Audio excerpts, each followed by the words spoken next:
দেখো বন্ধুরা, আমার একটি ছোট্ট ছাদ বাগান আছে, যেটি আমি কাজের অবসর টাইমে তাদের সাথে কিছুটা সময় কাটাই।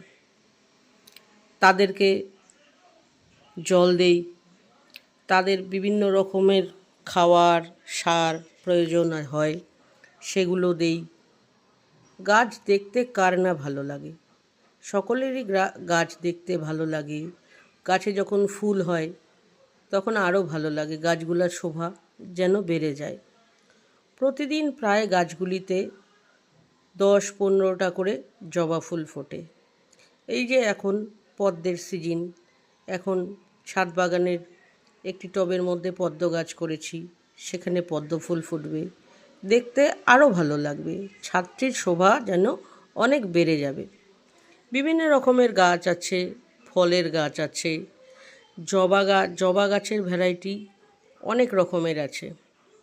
তার সাথে গাছগুলিকে মাটি খুঁড়ে, টবগুলির থেকে মাটিগুলো খুঁড়ে উস্কে দিতে হয়, তাতে গাছগুলি যাতে জল অবজার্ভ করতে পারে। সব সময় গাছগুলির মধ্যে কোনো খারাপ পাতা বা হলুদ পাতা থাকলে তুলে দিতে হয়।